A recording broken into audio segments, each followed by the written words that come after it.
سيد عبد الرحيم العسوي، عقارات وأراضي وسيارات ومصوغات، ده كل ده من مرتبك كموظف في الحكومة يا راجل يا طيب؟ تصدق بإيه جنابك؟ قول ونعم بالله. أنا شخصيا مش عارف كل النعمة اللي أنا فيها دي منين. أنا حاسس إني ما استاهلش، لكن تقول إيه بقى؟ ملك الملوك إذا وهب فلا تسألن عن السبب، ولا نسأل يا إبراهيم؟ لا ما تسألش يا سيدي، نسأل بقى ويبقى ركبنا الوزن. اسكت. سيد بيه، أنت دلوقتي جاي عشان نحقق معاك ونعرف الأملاك اللي عندك دي من أين لك هذا؟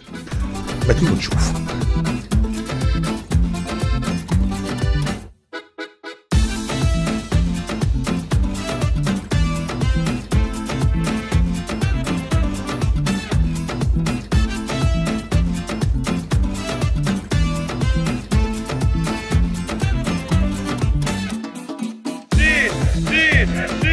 شيل يا تويل الحمر، شيل تحيل.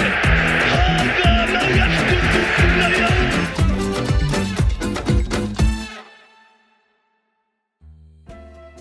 400 مليون لزيزو، 500 مليون لتريزيجيه، 300 مليون لبن شرقي، ولسه محمد بن رمضان، ولسه صفقات تانية كتير، غير كمان الغرامات اللي منها مثلا الشرط الجزائي بتاع كولر.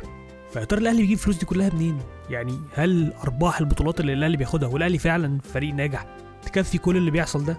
هل مشاريع النادي الاجتماعيه هي اللي بتعمل كل ده؟ ولا في ناس بتساعد الاهلي وهي دي اللي الاهلي معتمد عليها في الفلوس اللي بيجيبها؟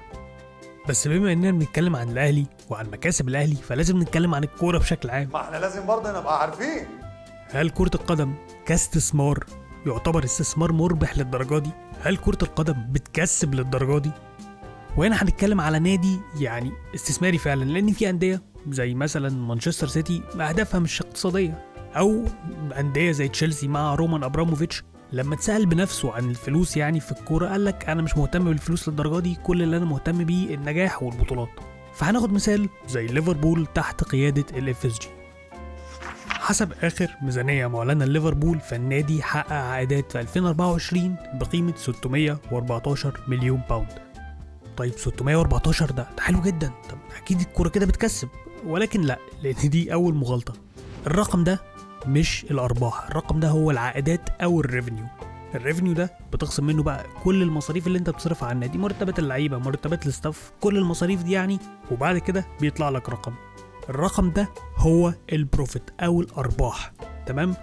النسبه بين البروفيت والريفينيو لو كانت 10% فده معناه استثمار كويس، اقل من 5% فلا، النسبه كده قليله، اعلى من 20% فالنسبه عظيمه جدا. طيب نرجع لليفربول. ليفربول ارباحه في 2024 كانت كام؟ كانت 59 مليون باوند. طيب كويس، تقريبا يعني في حدود 10%. لا مش تقريبا. ليه بقى؟ لان النادي كان عامل سالب 59 مليون باوند ارباح. النادي كان خسران فلوس فعلا، ولكن احقاقا للحق ده كان بسبب ان ليفربول ما كانتش مشاركه في دوري الابطال الموسم ده، ويعني ده اثر كتير جدا.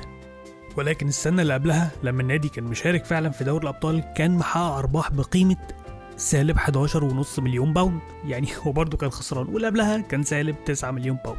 ولكن قلنا اللي فيه خلاص، هو النادي ما بيخسرش على طول، يعني هو المواسم دي حالات استثنائيه. ليفربول اصلا بما اننا بنتكلم عليه فهو النادي صاحب الرقم القياسي لاعلى ارباح في تاريخ الكوره تقريبا. في موسم 2017-2018 لما ليفربول وصل لنهائي دوري الابطال كان محقق ارباح بقيمه 125 مليون باوند قبل الضرايب. وافتكروا الرقم ده كويس لان هنحتاجه كمان شويه. فالحقيقه يعني هو النادي ساعات بيكسب بس مش على طول.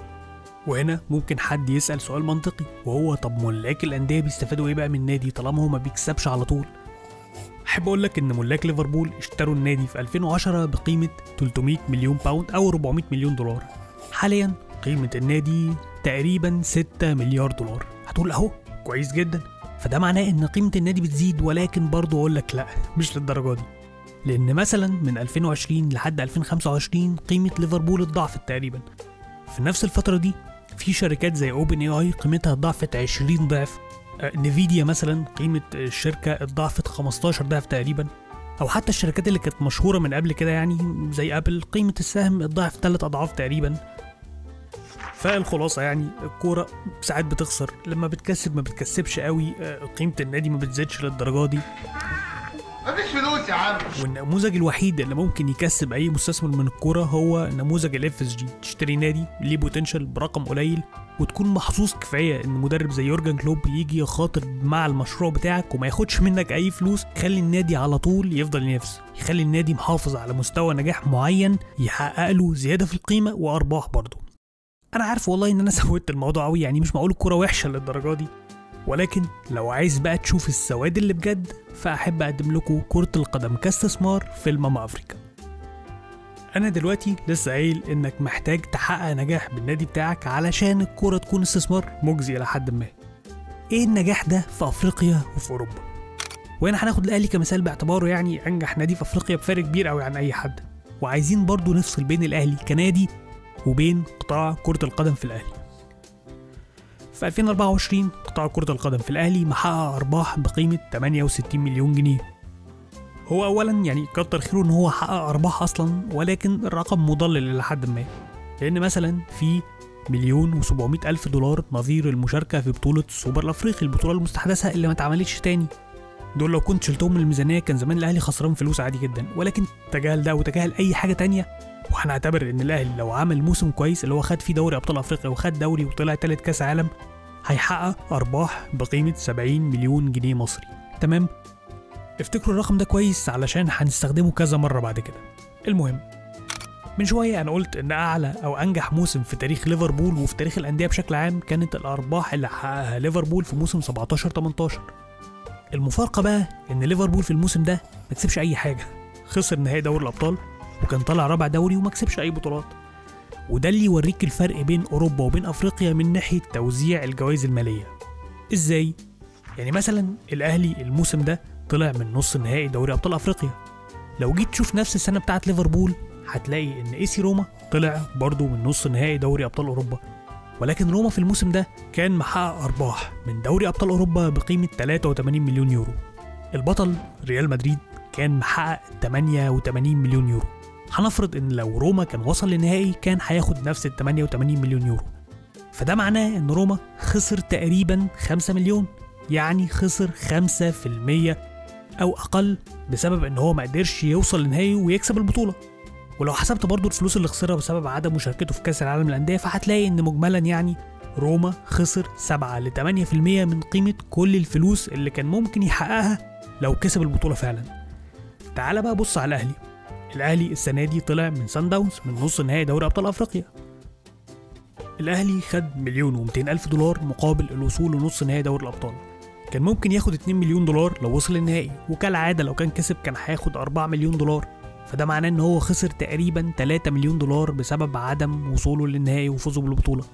وخسر كمان $3 مليون لانه هو في العادي كان بيوصل ثالث عالم في بطوله الانتركونتيننتال، وبرضه خسر $500,000 مليون تقريبا بسبب عدم مشاركته في كاس السوبر الافريقي. فده معناه ان خسائر الاهلي الماليه بسبب ان هو طلع من نص نهائي دوري الابطال تساوي تقريبا 6 ل 6.5 مليون دولار من اجمالي 8 أو 9 مليون دولار كان ممكن يحققهم. يعني انت بتتكلم ان الاهلي خسر حوالي 75 ل 85% من قيمه الفلوس اللي كان ممكن يحققها لو كمل مشواره العادي. افتكروا روما كان خسران بس 8%، الاهلي خسران 80% تقريبا. فمن ناحيه الفلوس الموضوع في افريقيا هو ايه؟ هو البقال الاقوى.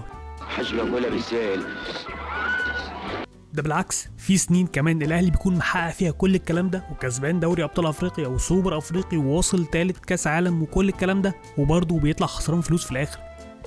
طيب بما ان الكلام في الاول كان عن الصفقات اللي الاهلي عملها، الاهلي بقى جايب فلوس اللعيبه دي كلها منين؟ احنا لازم نبقى عارفين. ما احنا مش لازم نبقى عارفين، لا مش لازم نبقى عارفين، انت وضح للساده المشاهدين. ماشي. وهنا حان وقت الكلام عن الوايلد كارد، بطولة كاس العالم للأندية. أولا بس في نقطة بتضايقني، هو إنك لما حد تلاقيه بيقول عقد زيزو 400 مليون، يعني هو أولا عقد 400 مليون على 4 سنين معناها إن 100 مليون في السنة. الزمالك نفسه كان عرض 80 مليون في السنة، فما تحاولوش تبينوا إن الرقم ضخم جدا لأن الزمالك كان مستعد يدفعه. فلما تقول العقود كلها مجمل العقود يعني عشان تبين الرقم أضخم، دي مش صياعة. هو الرقم الأضخم فعلا هو عقد كولر اللي هو شرط جزائي، فالمفروض يدفع كله مرة واحدة. ولكن النقطتين دول هنجيلهم كمان شوية، خلينا بس في كاس العالم للأندية. مجرد مشاركة الأهلي في كاس العالم للأندية بياخد مقابلها 10 مليون دولار. كل مكسب بياخد قصاده 2 مليون دولار، وكل تعادل بمليون دولار، ولو قدر يوصل لدور 16 تقريبا هياخد 21 مليون دولار. هنفرض ان هو هيوصل لدور 16 بس، لان بالمناسبه مجموعه الاهلي مش صعبه للدرجه دي، بل المنطقي ان الاهلي يعرف يعدي لدور 16. ساعتها ارباح الاهلي من كاس العالم للانديه هتكون تقريبا 25 مليون دولار. اي حد عاقل سمع الرقم ده وحاول يقول بس الاهلي بيجيب فلوسه منين، ده تهريج. والمشكله الوحيده اللي هتقابل الاهلي وهو معاه رقم زي ده، هيصرف الفلوس دي كلها فين؟ الرقم ضخم جدا. قارنه بالارقام اللي كنت بقولها على بطوله دوري ابطال افريقيا هتعرف قد ايه الرقم ده كبير. ولكن لنفرض ان الاهلي ما وصلش دور 16، ما تفهمش ازاي، وطلع من دور المجموعات، وده معناه ان هو كسب تقريبا في حوالي 11 ل 12 مليون دولار. هل هيكون عنده مشكله ساعتها في مرتبات اللعيبه دي ولا لا؟ من شويه قلت ان العقود دي على مدار 3-4 سنين. النقطه دي قلتها ليه؟ لان من رايي ان مش كل اللعيبه دي هتكمل عقودها للاخر. يعني مثلا عندك لعيب زي بن شرقي وتريزيجيه، الاثنين بيلعبوا في مركز الجناح الشمال، صعب واحد منهم يقبل يقعد على الدكه او حتى يعمل روتيشن على مدار 3 سنين، لان ده هيأثر عليه. هتقول اما اللعيبه دي هتاخد بطولات، هو مش كل اللعيبه بتحسبها كده. يعني واحد زي فايخو معاه 2 دوري ابطال، هل اللي هو كلاعب ليه قيمه يعني؟ لا. فكل لعيب من دول هيقول لك انا عايز العب اساسي. وعلى عكس الزمالك مثلا، فاللعيبه دي سهل التخلص منها. يعني ايه؟ يعني انت لو جيت الصبح مثلا بن شرقي قال لك انا عايز امشي، هتقول له خلاص توكل على الله. هو يعرف يجيب المرتب اللي بياخده من الاهلي من اي نادي تاني، وفي نفس الوقت يلعب بشكل مستمر. على عكس مثلا ابراهيم نداي اللي كان عارف ان هو بياخد 1,100,000 دولار من الزمالك، مفيش نادي تاني مستعد يدفع له الرقم ده، علشان كده كان ماسك في الزمالك بايديه واسنانه، هو مش هيلاقي الفرصه دي في اي نادي تاني. وفي مثلا جراديشار ووسام ابو علي، ما واحد منهم مع الوقت هيزهق، هيقول لك انا مش هفضل اقضيها روتيشن، برضو انا عندي بوتنشال، عندي مستقبل، عايز العب بشكل اساسي. او المثال الاخير وده الاحسن بالنسبه لي، يعني لعيب زي إليو ديانج. انت عندك في رقم 8 امام عاشور ومحمد بن رمضان. فإليو ديانج لو بعته اصلا، لو كنت جيت السنه اللي فاتت بعت إليو ديانج بقيمته التسويقيه اللي هي كانت 4.5 مليون دولار، كنت هتعرف تبيعه ب5 أو 5.5 مليون دولار. ساعتها كنت حليت مشاكلك الماليه لسنه قدام، ووفرت مرتبات لعيبه كتير على لعيب زي ما قلت انت كنت مطلعه اعاره، فانت ما كنتش محتاجه للدرجه دي. فمن الاخر يعني الاهلي ممكن يتزنق في مرتبات اللعيبه دي، بس الوضع مش هيكون كارثي للدرجه دي، مش هيكون زي الزمالك دلوقتي. طب يمكن الاهلي ما بيكسبش كتير من الكوره لان هو بيدفع مرتبات عاليه، يمكن الموضوع يعني في بقيه فرق مصر ممسوك شويه. وهنا احب اقدم الثقب الاسود الذي يسمى بميزانيه قطاع كره القدم في الزمالك.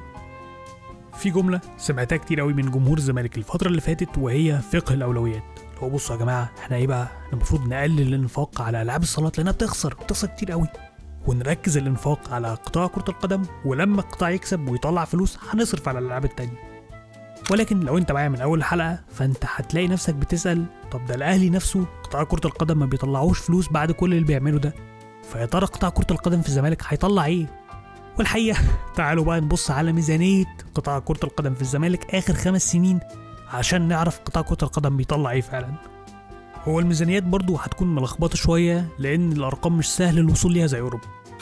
دي ميزانيات الزمالك اخر 5 سنين. 2022 مثلا ما اعلنوش عنها، ولكن هنفترض انها بنفس قيمه 2021 و2022. ده يخلي مجموع خسائر الزمالك اخر 5 سنين تقريبا 1,200,000,000 جنيه مصري. يعني بتتكلم في حوالي 24 مليون دولار، ولكن الرقم ده مضلل شويه. الوضع في الحقيقه اسوأ من كده، لانك لو حسبت كل سنه بسعر الدولار وقتها هتلاقي ان مجموع خسائر الزمالك من قطاع كره القدم اخر 5 سنين حوالي 53 ل 55 مليون دولار. فيعني الاولى على قطاع كره القدم في الزمالك ان هو ما يخسرش قوي، عشان بعد كده نبدا نتكلم في هتجيب فلوس منين تصرف منها على القطاعات التانيه. انما هو في الحقيقه يعني زي ما قلت قطاع كره القدم زيه زي القطاعات التانيه كلها بتخسر. فالموضوع لا هو اهلي ولا زمالك، لا كل الفرق بتخسر. وده اللي يخلينا نوصل لأهم سؤال في الحلقة، الفرق المصرية بتجيب فلوسها منين؟ هل في ناس بتساعدها؟ أنا كل ما أملك من الدنيا من عرق جبيني، وإذا كان فيه رفايع ولا حاجات صغيرة كده فهي كلها في إطار الهدية اللي بتبقى ما بين الناس اللي بيحبوا بعض، والنبي قال لك تهادوا تحابوا، والنبي قبل الهدية، ما قبلش يعني نكفر بقى يا إبراهيم؟ يا أستاذ سيد ما قبلش واكفر. إيه يا باشا؟ إيه؟ أنتوا عايزين تكفروني؟ عشان كده الإلحاد مال الدنيا. انا لما بتخيل حد يعني اهلاوي او زملكاوي بيتكلم على الموضوع ده بتخيل الصوره دي قدامي. يعني بصوا يا جماعه، في رجال اعمال بتساعد الاهلي وفي رجال اعمال بتساعد الزمالك، والموضوع مش سر اصلا عشان يكون حواليه كل الكلام ده. من غير ممدوح عباس كان زمان الزمالك فلس دلوقتي. ومن الجانب الاخر يعني فالاهلي معروف من زمان صلته بياسين منصور، وحتى تركي آل الشيخ لما كان جاي بيساعد الاهلي كان بيعملها في النور يعني، والكل كان عارف. وحتى تركي آل الشيخ نفسه ساعد الزمالك قبل كده، فالموضوع مش سر. ولكن السواد الاعظم من فلوس اللي بتدخل للاهلي والزمالك مش من رجال الاعمال. امال من ايه بقى مثلا؟ وهنا ناخد مثال على النادي الاجتماعي او مشروع اكتوبر اللي الزمالك بيعمله دلوقتي. المشروع ده عباره عن ايه؟ دلوقتي في حته ارض، تمام؟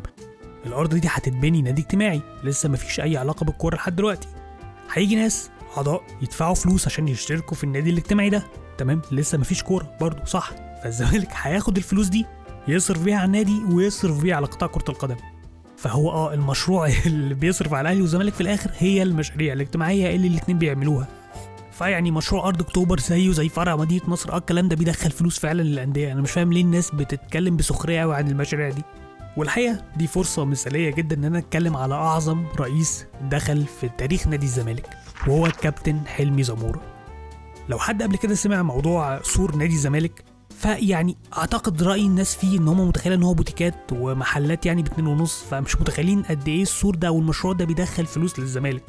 في سنه 2020 تم الاعلان ان السور ده ايجاراته بتدخل للزمالك سنويا 66 مليون جنيه في 2020. بالمناسبه الاهلي في 2024 زي ما قلت لما عمل كل حاجه كان قطاع كره القدم مطلع له 68 مليون جنيه. ولكن ما تلاقيش اهتمام كبير من الجماهير مثلا بموضوع الاخبار اللي حوالين سور نادي الزمالك، موضوع ان مرتضى اجر المحلات دي ل20 سنه وقبض فلوس كام سنه مقدما وكل الكلام ده، لان الناس مش متخيله ان الزمالك بيدخل فلوس من سور النادي اكتر ما بيدخل فلوس من قطاع كره القدم. ولو بعد كل ده وبعد كل الارقام دي لسه في ناس مش مصدقه ان المشاريع الاجتماعيه هي اللي بتصرف على قطاع كره القدم في الاهلي والزمالك، واحد جاهل غير مثقف قاعد قول له يا استاذ عبد العليم. ففي دليل اخير كده يعني انا سايبه للاخر. بتيجي ميزانيه الكوره يمكن انت اللي داخل اقل من اللي خارج، لكن انت النهارده النادي الاهلي بالفروع بتاعته دي لازم لازم تاخد جزء من الاشتراكات اللي هو النهارده بيعتبر لك اكبر عائد مادي ليك، وتحطها في الكوره جزء منها في عشان حتى المشتركين دول يسعدوا، لان هم في الاساس من برافو الجمهور عليك. فاذا النهارده لما تيجي تقول النادي الاهلي، لان الاهلي الحمد لله رب العالمين بيكسب، لكن رياضيا او كرويا مجال الكوره لوحده اللي خارج مش قد اللي داخل. فالخلاصه بقى بعد كل الرغي ده ان يعني كره القدم مش استثمار مربح للدرجه دي، هو استثمار كويس ممكن يطلع لك فلوس لو انت يعني لعبت كروتك صح، ولكن زي ما قلت مش احسن استثمار لو قارنته بالاستثمارات التانية. هو يعني سمكه كبيره في حوض صغير، في استثمارات احسن منه بكتير. وقطاع كره القدم في مصر بالتحديد فهو يعني حدث ولا حرج. ممكن تقول ان قطاع كره القدم ما بيدخلش فلوس، ولكن هو بيكسبك شعبيه، الشعبيه دي اللي بتترجمها لمكتسبات تانية، زي مثلا ان الزمالك لو ما كانش نادي كبير ما كانتش الدوله رجعت له ارض اكتوبر، هي رجعته له لان هو عنده شعبيه كبيره، الشعبيه اللي اكتسبها بسبب ان هو نادي كبير في كره القدم. اقول لك صح كده، معاك حق، وكده الروايات قالت صح، ولكن قطاع كره القدم لوحده ما بيدخلش فلوس. وبس انا كده خلصت. معنى كلمتك اللي هو غياب العاملين في المثلث بتاع المكسب المادي اللي هو سواء التذاكر من المدرجات والبيع التلفزيون، ده معناه استحالة ان اي نادي في مصر يخرج كسبان. بالظبط. فبالتالي يبقى اصرف بقى براحتي عشان اكسب على الاقل رياضيا، انا كده مش هكسب اقتصاديا.